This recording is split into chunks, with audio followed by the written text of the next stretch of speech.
Bonsoir à toutes et à tous. On va commencer donc un exercice qui va être encore une fois sur les groupes et plus particulièrement sur les actions de groupe.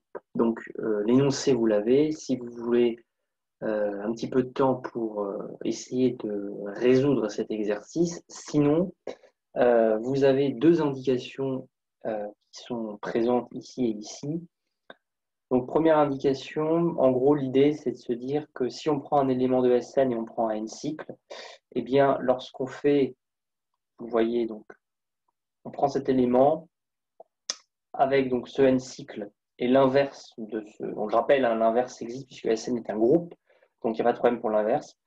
Ça reste un n-cycle. Vous allez comprendre pourquoi on va utiliser cette action et on va utiliser cette action et on va montrer que avec cette action, on peut répondre à la question. Et enfin, dans un autre point, c'est que dans Sn, donc pour n n'importe lequel, hein, pour n un entier quelconque, eh bien, il y a n-1 factoriel n cycles. Alors en fait, il y a même une formule pour n'importe quel k cycle, avec k compris entre 0 et n, mais là, on a simplement besoin de ça. Bon, alors c'est pas un exercice facile, c'est un exercice assez compliqué qui demande pas mal de connaissances sur les groupes et plus particulièrement sur les actions de groupe. Donc l'idée au départ, ça va être de se dire, bon, a priori, on ne sait pas faire beaucoup de trucs dessus et souvent l'idée c'est de trouver une action de groupe. Donc on va trouver une action de groupe. Encore une fois, dans ce type d'exercice, les actions de groupe sont bien utiles. Donc on va prendre une action de groupe qu'on va appeler U et on va, alors oui, on va tout simplement, pour simplifier l'écriture, on va noter les n cycles de Sn, on va noter cet ensemble qui n'est pas bien évidemment un groupe, on va le noter E, d'accord? Ça c'est une notation bien évidemment, et E n'est bien évidemment pas un groupe puisque l'identité n'est pas dans E. Donc on va simplement utiliser ça en disant, bon bah écoutez, on va faire Sn, on va prendre un élément de Sn avec un élément de E et on va l'envoyer dans E. Donc, qu'est-ce qu'on va faire? On va prendre un élément quelconque de Sn, on va prendre un n-cycle, donc A1 à n, avec bien évidemment A1 jusqu'à n des entiers naturels compris entre 1 et n, et on va lui associer tout simplement ça. Alors, là, si vous n'avez aucune indication, c'est pas facile parce que du coup, il faut s'assurer que cet élément-là, que ce truc qu'on a là, est-ce qu'il appartient bien à eux? Et en fait, c'est évident parce qu'on a vu ce théorème-là. Donc là, entre guillemets, ce serait une indication où on dit, voilà, vous pouvez utiliser ça dans l'exercice sans le démontrer. Alors on le démontrera sans doute dans un exercice, mais c'est pas très facile à démontrer. Il y a quand même un petit truc à faire. C'est pas très dur, mais il y a un truc à faire. Donc pour l'instant, on ne le fait pas. Pareil pour ça, dans Sn, il y a n-1 factoriel cycle, n cycle, pardon. C'est pas très dur, mais il y a quand même un peu de travail. Bon. Donc on est sûr que U est bien une action de groupe. Encore une fois, si vous avez un doute, vérifiez. Vous allez voir, ça répond bien à toutes les caractéristiques, en tout cas à tout ce qui est demandé. Ça définit bien une action de groupe. Bon. Alors, on va maintenant prendre un élément quelconque, entre guillemets. Enfin, on va prendre un élément. On va prendre, du coup, cet élément B. Puisque pour l'instant, on n'a pas utilisé le fait que quand même, c'est dans l'énoncé, on nous parle quand même de C et puis de B. Donc on va prendre B, d'accord? B, hein, c'est un n-cycle, et visiblement, on a du coup B rond C qui est égal à C rond B. On va prendre ce B-là, cet élément B, et on va calculer son stabilisateur pour l'action de groupe.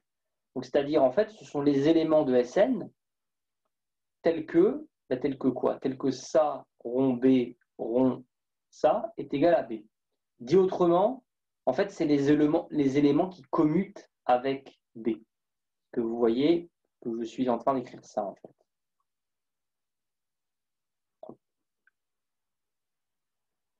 Donc, on est en train de demander, on est en train d'utiliser les éléments de Sn qui commutent avec B. OK? Voilà, donc on a ça. Bon, alors, de nouveau, voilà, c'est un théorème. Alors bon, c'est assez facile à démontrer, mais en fait, orbite de B en cardinal, hein, c'est égal à stabilisateur de B, alors divisé par stabilisateur de B avec Sn au-dessus.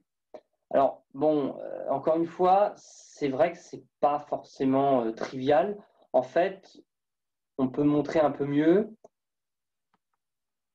On peut montrer que l'orbite de B est isomorphe à Sn quotienté par stabilisateur de B. Voilà, on peut démontrer ça, c'est pas très difficile à démontrer. Et donc, bien évidemment, on a du coup l'égalité de cardinal. Donc, une fois qu'on a ça, il y a un petit point à se rendre compte. On sait que, car on sait que le stabilisateur de B, pour l'instant, on ne connaît pas son cardinal. Mais, et c'est ça qui est très important, en fait, le cardinal de ça, on le connaît. Parce que l'orbite de B, ça va être tous les éléments de cette forme-là.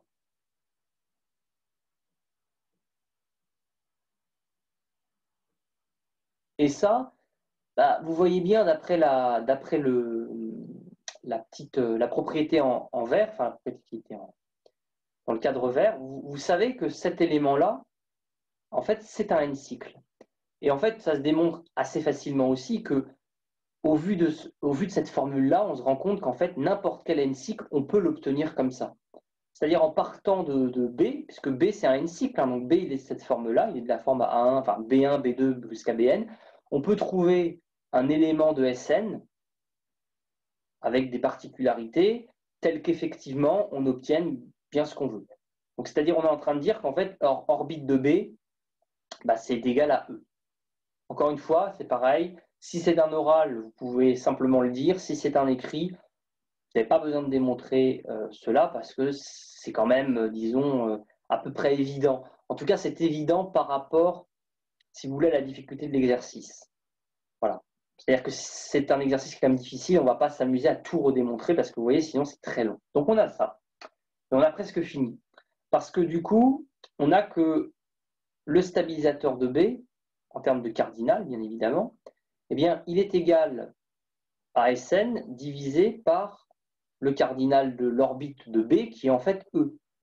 Or, on a dit que Sn, c'était n factoriel et n-1 factoriel. Bon, bah, n-1 n factoriel, ça nous fait n. Et alors? Eh bien alors, on a presque fini parce que, en fait, on connaît, évidemment, on sait que maintenant, stabilisateur de B, ça vaut n, en termes cardinal. Or quoi? Bah, or, l'identité, et puis bien évidemment B, et puis en fait, toutes les puissances de B, alors toutes les compositions de B jusqu'à n-1, ça appartient à stabilisateur de B. Or, on a donc identité B jusqu'à B puissance n-1, enfin B composé n-1 fois, bah, c'est de cardinal n. Donc on a un ensemble de cardinal n inclus dans un autre ensemble de cardinal n. Donc, on a donc stabilisateur de B qui vaut cet ensemble-là. Ah, pardon, là, pas besoin de mettre le cardinal, hein, c'est carrément une égalité ensembliste. Donc, identité B plus K Bn-1. Bon, et bien alors, on a presque fini. Du coup, on a que C appartient à stabilisateur de B, puisqu'on vient de dire que B et C commutés, donc en particulier, C est un élément du stabilisateur de B. Et donc, bah donc quoi? Bah donc, il existe un nombre compris entre 1 et n-1, du coup. Alors, on peut mettre 0, effectivement, ça peut être 0, tel que C puissance ce nombre-là vaut B. Et voilà. Et on a démontré ce qu'on veut. Alors, ce n'est pas un exercice facile, mais à mon avis, c'est quand même faisable si vous connaissez bien, disons, toutes les petites astuces et les subtilités des actions de groupe. Voilà.